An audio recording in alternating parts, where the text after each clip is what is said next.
in Houston for many years. So I have a deep love for this state. And I really believe that you guys deserve better than what you're having right now. Minimum wage is just absurd. Absurd low cost. And I was called when I hear they're sending DNA kits to recognize children's bodies faster when they get gunned down. I cannot comprehend, I cannot fathom that Texans are okay with this. Come on. We're not. No, for the love of God. And also, you know, making it harder to vote. This is why we have to vote and vote early. All of you have voted, obviously. All right. We have 3 more days, right? 3 more days. Yeah, Friday the 4th. Friday's the last day for early voting, correct? Okay. Well, don't get discouraged. They're doing everything in their power for minorities not to vote. Why? Because they are terrible. They know that they cannot, if they don't cheat, they cannot. That's right. So we have to go out and vote, rally your community, make those phone calls, you know, take the extra shifts if you can. I know it's difficult, we all have families sometimes, because the information we have now is impossible. But I know you can do it, and I know you can have this man as your next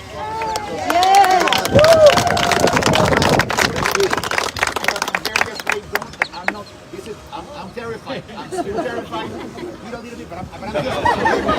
Thank you. Now I think it's easy. And now I give you a better award.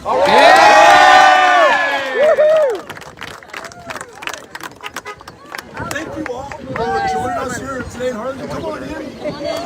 My voice isn't as loud as it was a year ago, so I need you to come just a little bit closer so we can catch everyone.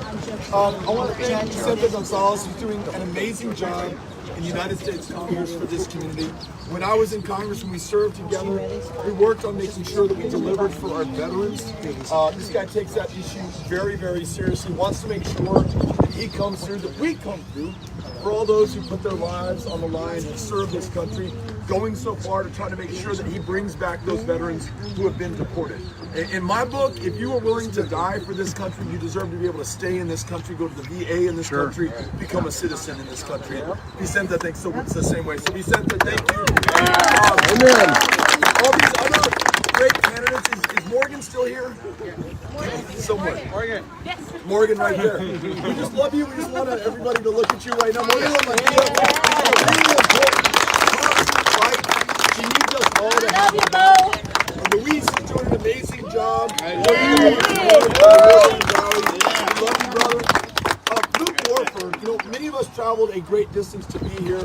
Luke did as well. He's running to be your railroad commissioner, which you all may or may not know, this has nothing to do with trains. They regulate the oil and gas industry in the state of Texas. And we have extraordinary oil and gas wealth, great jobs that come along with that. He just wants to make sure that there's accountability, that there's oversight, that we have someone who stands against corruption, protects the environment, and ensures that we do as much as we can to confront the challenge of climate change before it's too late, while still protecting these incredibly important jobs in South Texas. So Luke, thank you for being here as well. Appreciate it. All right. So here's my pitch in the closing days of this campaign. You all were kind enough to come out. I'm going to try to be brief. My wife Amy here is going to give me the stink eye if I'm not. She and my kids are always like, you could go a little bit shorter. So here's the thing. 8 years of Greg Abbott. And I want you to think about where we are right now. I want you to think about where we are right now. We now lead the nation in the number of school shootings.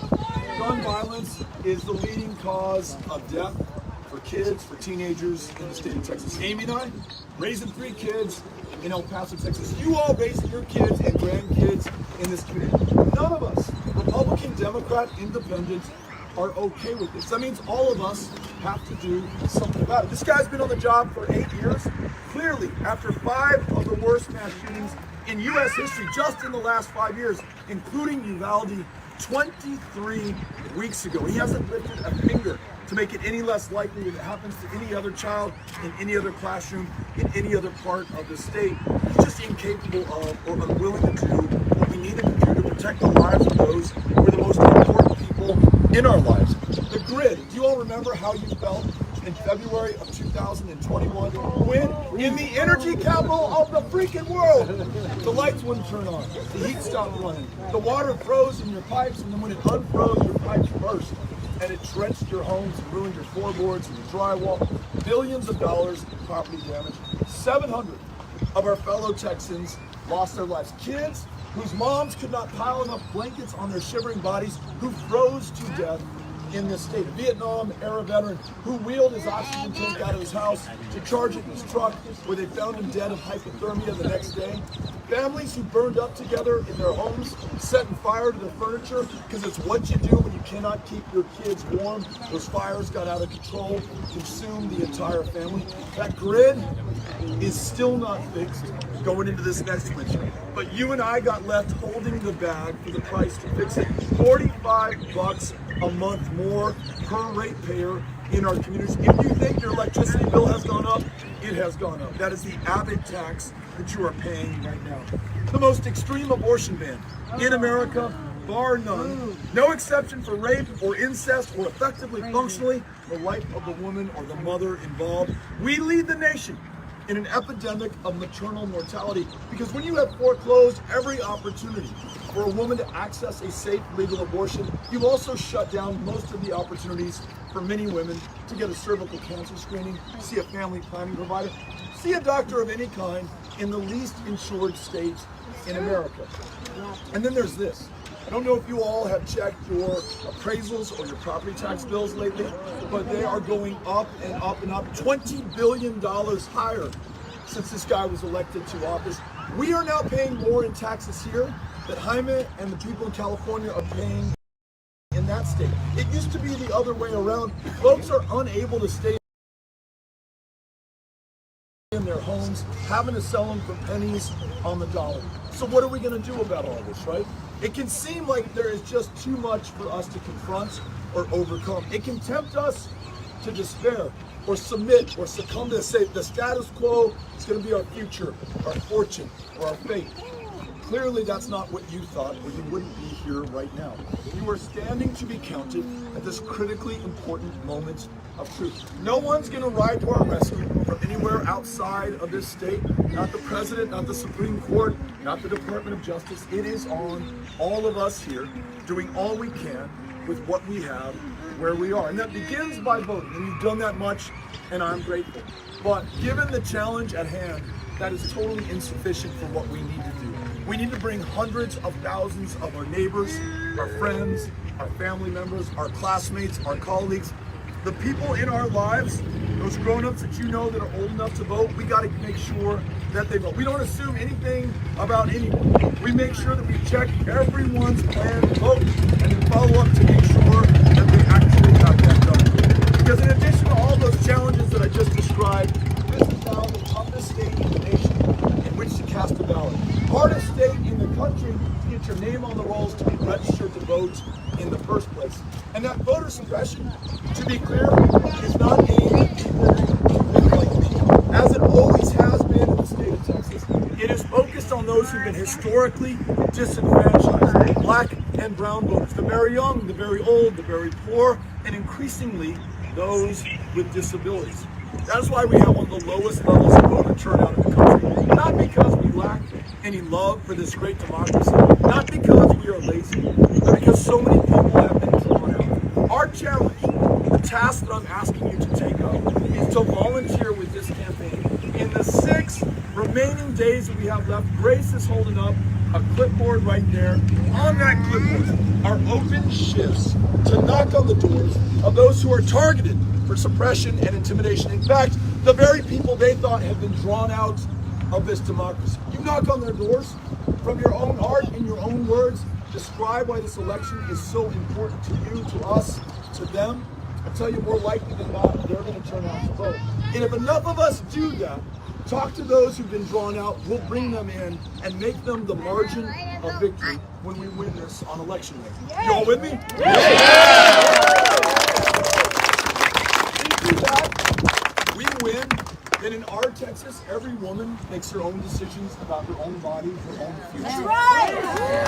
We put the lives of our kids over the interests of the NRA and the gun lobby. That's right. We get behind our public school educators. We're having teachers or counselors or librarians. You all are my heroes, doing the toughest job at one of the hardest times, underpaid, by more than $10,000 a year against the national average, made you perform to a high-stakes, high-pressure, standardized test, and when you retire, I hope you already knew this because I don't want to bum you out about this, retirees have not seen a cost of living adjustment since the year of our Lord, 2004, and the Lord knows that costs and prices have gone up since 2000. They've gone up just this very year.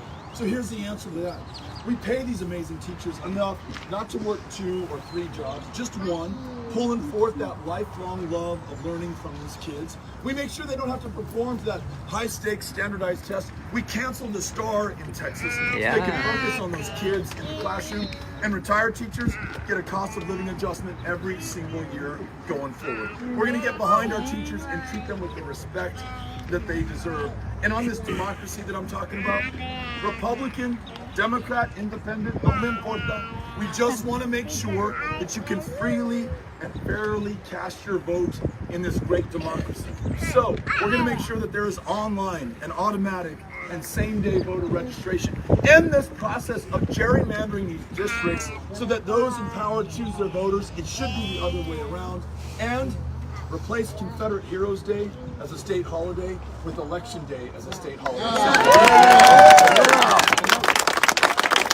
That's just the beginning. There is so much more that we can do, but we've got to win this election first. And just think about this in closing.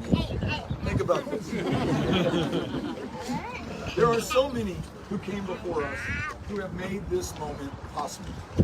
Think about those willing to and those who did lose their lives in our war of independence from another country, another empire, so that they could vote as long as they were white and owned property at a time that other human beings could own property. Think about those who put their lives on the line and lost them during the Civil War and what they won at that courthouse in Appomattox in 1865 to answer that question, whether one human being could own another.